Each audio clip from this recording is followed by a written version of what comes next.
అంటే దేవునికి తెలియక అడిగాడా?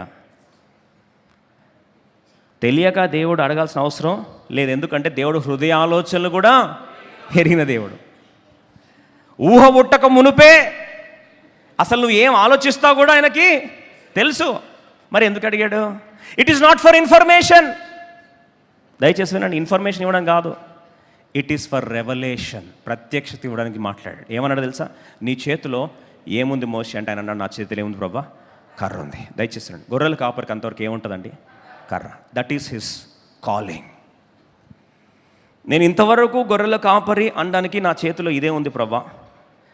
ఆ రాడ్ దేని గుర్తు? ఆర్డినరీ లైఫ్, సామాన్యమైన జీవితం. రెండవది, ప్రతిరోజు యథావిధిగా జరిగే రొటీన్ లైఫ్.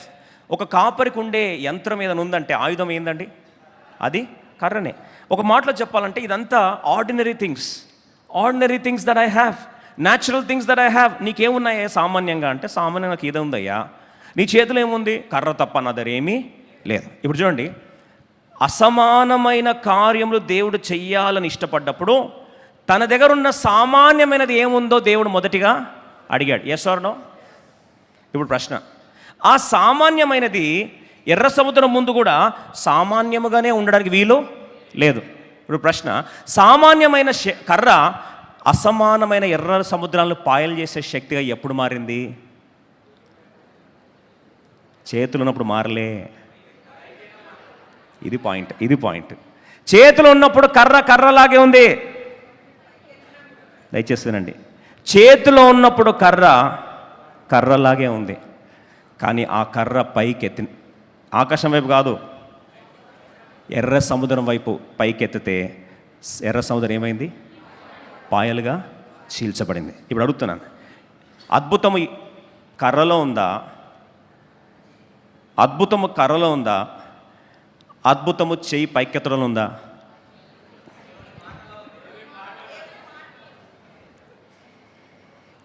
భలే పండితులు అవుతున్నారు. అంతవరకు చేతిలో కర్ర ఉంది, అద్భుతం జరిగిందా? జరగలేదు. దేవుడు ఏమన్నా అంటే, ఇప్పుడు చెయ్యి పైకి, నీవు నీ కర్రను ఎత్తి స్ట్రెచ్ యువర్ రాడ్. నీ కర్రను ఏం చేయాలి? ఎర్ర సముద్రం వైపు ఎత్తయ్యా అన్నాడు. దయచేస్తున్నాడు, ఎర్ర సముద్రం ఎత్తు అని దేవుని మాట విధే చూపించి ఈ కర్రను పైకి ఎత్తినప్పుడు సామాన్యమైన కర్ర అసమానమైన శక్తిగా మారింది. Yes or no? ఎప్పుడైతే దేవుని మాటకు నువ్వు విధే చూపించి అంతవరకు సామాన్య పిలుపుగా మిగిలిన గుర్తుని దేవుని కొరకు ఎత్తడానికి ఇష్టపడతావో ఆ రోజు అసాధ్యాల కార్యము దేవుడు జరిగించునుగాక. Today God wants you to stretch your calling, stretch your rod. అది సామాన్యంగా కావచ్చు. అందుకొరకే obedience will turn the natural into super natural.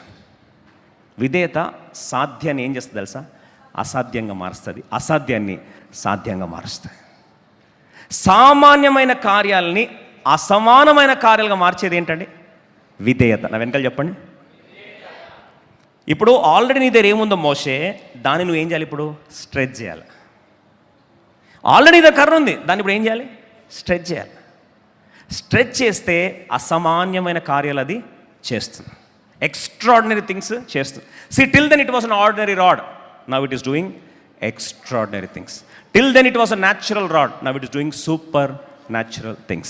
ఇప్పుడు ఎందుకు చెప్తున్నా ఈ మాట అంటే, దేవుడు ఏదైతే నీకు పిలుపిచ్చాడో, the miracle is not in the rod, the miracle is in the obedience. Yes or no? అద్భుతం అనేది కర్రలో లేదు, అద్భుతం అనేది దేవుడి మాటకి యొక్క విధేయతలో ఉంది. ఎస్ అన్న వాళ్ళు చేతండి. ఎప్పుడైతే దేవునికి ఇచ్చిన పిలుపును విధేయత చూపిస్తావో అప్పుడు అది సామాన్యమైనది ఏం చేస్తుంది? ఇప్పుడు అసమానమైన కార్యాలు దేవుడు జరిగించునుగాక. దేవుడు ఎవరికి ఏ పిలిపించాడో తెలియదు, దేవుడు ఎవరికి ఏ పిలిపించాడో తెలియదు. నేను మరొకసారి చెప్తున్నా, పేతురు చేతిలో వల, జాలరికి పిలుపు, వల. Yes or no? రాత్రంతా పట్టాడు, ఎంత వచ్చింది? 0. అయితే నీ మాట చొప్పున వేశాడు. ఏమైంది? విస్తారమైన చేపల రాశి.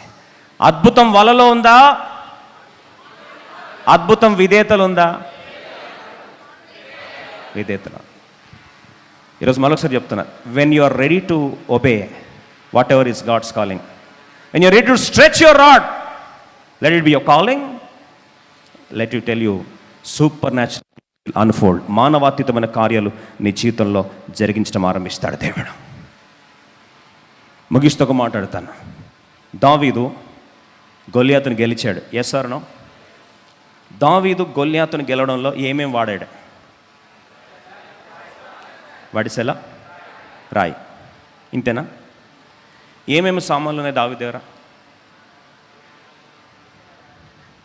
ఏంటి బ్రదర్ సడన్గా ఇట్లాంటి క్వశ్చన్ అడుగుతానంట. ఏమేమి సామాన్లు త్వరగా చెప్పండి. దావీదు గొల్యాతుని గెలవడానికి ఏమేమి సామాన్లు దావీదు జీవితంలో అవసరం వచ్చినాయి?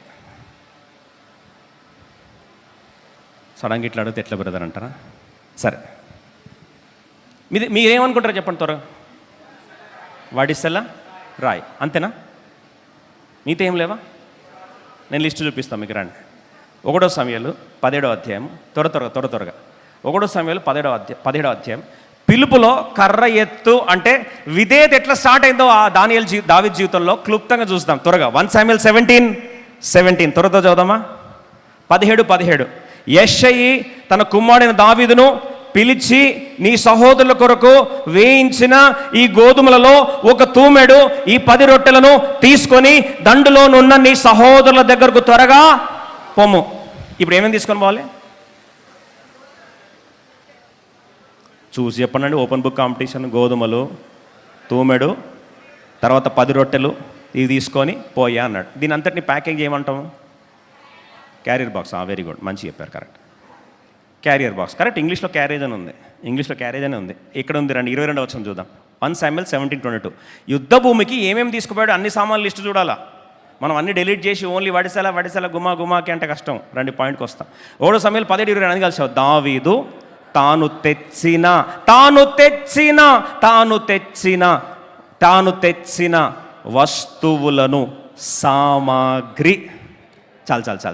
వస్తువులను సామాగ్రిని కనిపెట్టు వాని వశము చేసి. ఇప్పుడు యుద్ధ భూమికి రాకముందు ఇంటి నుంచి బయలుదేరేటప్పుడు ఏమేమి తీసుకొస్తున్నాడు? ఏమేమి తెచ్చాడు చెప్పండి, త్వరగా చెప్పండి.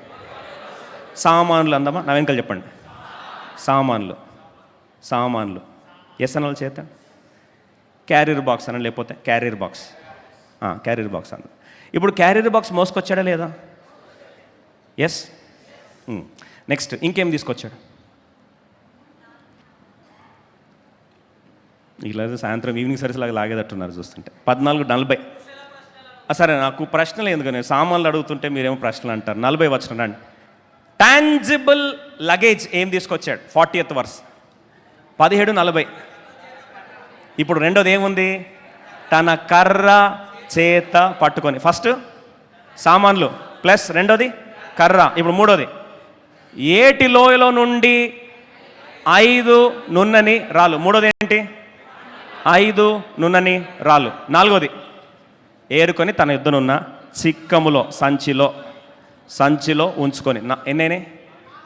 4. ఐదోది వడిసెల చేత పట్టుకొని ఆ ఫిలిస్తీని చెరువకు పోయాను. ఎన్ని ఉన్నాయి ఇప్పుడు? 5. త్వర చెప్పండి. సామాన్లు, కర్ర, 5 రాళ్ళు, చిక్కము, వడిసెల. టోటల్ ఎన్ని? 5.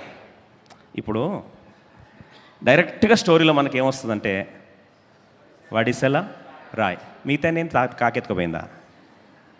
మిగతా లేకుండా వచ్చాడండి యుద్ధభూమికి? మిగతా ఏం లేకుండా యుద్ధభూమికి వచ్చాడా?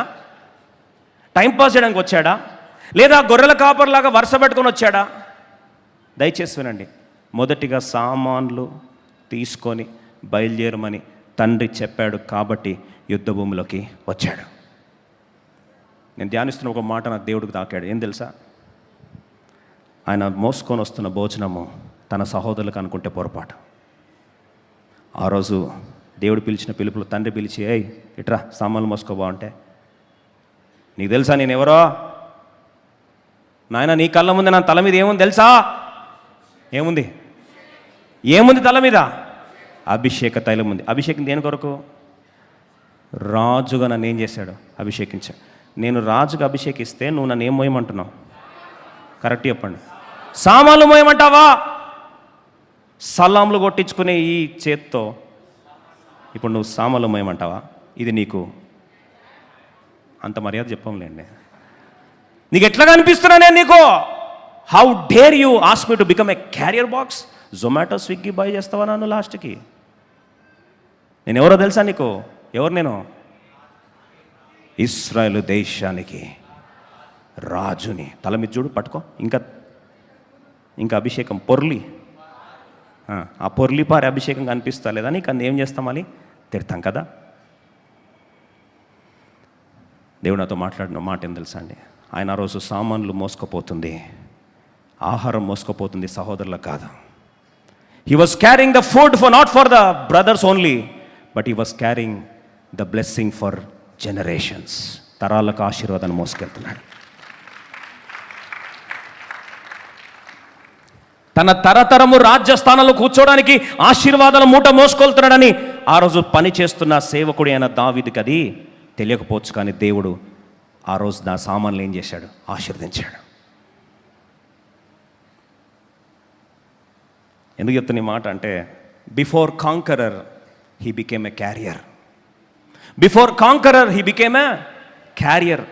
గనుడుగా విజయదుందును మోగించుకొని సలాంలు కొట్టించుకోక ముందు తాను సామాన్లు మోసుకుంటూ వెళ్ళాడు.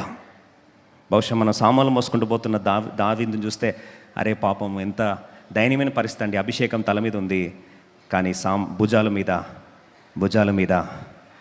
మీద సామాన్లు ఉంది. ఆ రోజు మోస్తున్న సామాన్లు, ఆ రోజు మోస్తున్న ఆహారము కేవలం సహోదరులు కాదు, తన భవిష్యత్తు కోట్ల మందికి పెట్టే ఆహారంగా, తరతరాల ఆశీర్వాదపు ఆహారంగా, ఒక్క మాటలో చెప్పాలంటే దీనంగా తను మోస్తున్న ఆ యొక్క సామాన్లు ప్రపంచానికి ఒకరోజు ఆశీర్వాదం అవుతుందని, అనేకులకు ఆహారం పెట్టే దావీదు అనేకుల తరాలకు ఆశీర్వాదం అవుతాడని తనకు ఆ రోజు తెలియదు. కొన్నిసార్లు మనకు దేవుడిచ్చిన పిలుపులో నమ్మకత్వం, హౌ కెన్ ఐ సర్వ్ అంటే, ఏంటండి సేవించేది, నా తల మీద ఏముంది? అభిషేకం ఉంది, నా రేంజ్ ఏం తెలుసా? నా రేంజ్ తెలుసుకొని మాట్లాడనే బహుశా ఈరోజు అంటున్నావేమో. ఆ రోజు అభిషేకం తల మీద ఉంది, భుజం మీద సామాన్లు ఉన్నాయి, కానీ ఆ మోస్తున్న సామాన్లు కేవలం సహోదరులకు ఆహారం అనుకుంటే పొరపాటు. He was carrying blessing for nations.